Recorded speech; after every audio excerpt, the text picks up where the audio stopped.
গত ৩০শে নভেম্বর আমি সকাল ৭টা নাগাদ পৌঁছে যাই ভুবনেশ্বর স্টেশনে। আর আমার কানেক্টিং ট্রেন ছিল সকাল ৯:৩০ নাগাদ। তো এই ২.৫ ঘন্টা আমি কী করব ভাবতে ভাবতে হঠাৎ মনে হলো যে পাশেই তো অনন্ত বাসুদেব মন্দির, সেখানে গেলে কেমন হয়। তো যেমন ভাবনা তেমন কাজ। একটা র্যাপিডো বুক করলাম আর চলে গেলাম অনন্ত বাসুদেব মন্দিরে। ভাড়া নিল মাত্র ৩০ টাকা আর সময় লাগলো এই ১০ মিনিটের আশেপাশে।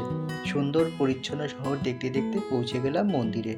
আপনারা যদি ভুবনেশ্বর স্টেশন থেকে অনন্ত বাসুদেব মন্দিরে যেতে চান, তাহলে এখান থেকে বাসও যায়। তবে সেই বাসটা লিঙ্গরাজ মন্দির পর্যন্ত যাবে, সেখান থেকে আপনাকে ১০০ মিটার পর্যন্ত হেঁটে অনন্ত বাসুদেব মন্দিরে পৌঁছতে হবে। কিন্তু আমি রিস্ক নিলাম না, কারণ হাতে আমার সময় কম ছিল। তার জন্য আমি বাইকে করেই চলে এলাম মন্দিরে। আর এই হচ্ছে মন্দির, অসম্ভব সুন্দর কলিঙ্গ ঘরানার মন্দির, যা উড়িষ্যার সর্বত্রই দেখা যায়। আর এই হচ্ছে বিন্দুসাগর সরোবর। এই বিন্দুসাগর সরোবরের ঠিক পাশেই অবস্থিত হচ্ছে আমাদের অনন্ত বাসুদেব মন্দির।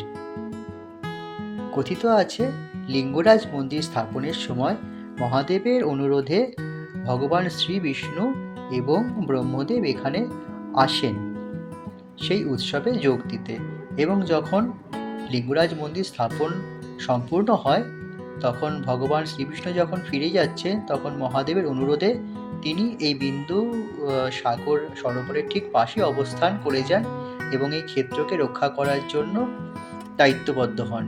বলা হয় যে ভগবান শ্রীবিষ্ণুর চক্র এই ক্ষেত্রকে রক্ষা করেন, তার জন্য ভুবনেশ্বরকে চক্রক্ষেত্র হিসেবেও বলা হয়। অসম্ভব সুন্দর পরিচ্ছন্ন এই সরোবর, এবং এই সরোবরের জল দিয়ে মন্দিরের যাবতীয় কাজ, পূজা অর্চনা, ভোগ সব রান্নাবান্না করা হয়। এই হচ্ছে প্রবেশদ্বার আর এই পারিপার্শ্বিক জায়গা। এখানে পূর্বপুরুষদের উদ্দেশ্যে পিতৃতর্পণও করা হয় দেখলাম। এই বিন্দু সাগর সরোবরের পাশ থেকে কয়েকজন দেখলাম যে পূর্বপুরুষের উদ্দেশ্যে তর্পণের কাজ করাচ্ছে। এখন আমরা আস্তে আস্তে মন্দিরের ভিতরে প্রবেশ করব।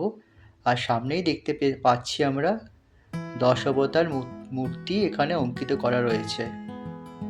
এখানে ভিড়ভাড়টা এখনো অনেক কম, যার জন্য আমরা একটু সুন্দরভাবে মন্দিরে দর্শন করতে পারছি। এই মন্দিরটি 1278 সাল নাগাদ রানী চন্দ্রিকা দেবী প্রতিষ্ঠা করেন, আর 1700 সাল নাগাদ এই মন্দিরের পুনর্নির্মাণ করেন কলিঙ্গ রাজারা। উড়িষ্যার সর্বত্র যে কলিঙ্গ স্থাপত্য মন্দির দেখা যায়, এই মন্দিরটিও সেই ঘরানার। তবে মন্দিরের ভিতরে এখন ফটো তোলা কিংবা ভিডিওগ্রাফি করা বারণ, আমাকে একজন পান্ডা বললেন।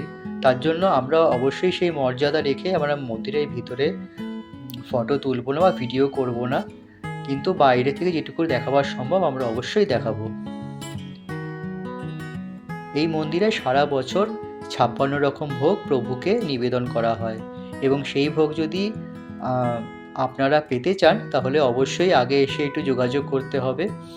এখানে খুব সুলভে প্রসাদ পাওয়া যায়। তবে আজকে আমার সময় নেই, আমি আজকে আর প্রসাদ সেই অর্থে পাবো না, সেই ভোগ প্রসাদ বা অন্নপ্রসাদ যেটাই হোক।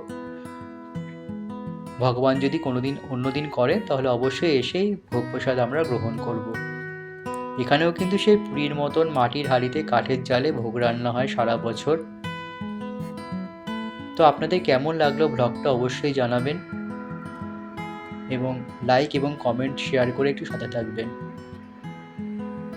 ভালো থাকবেন।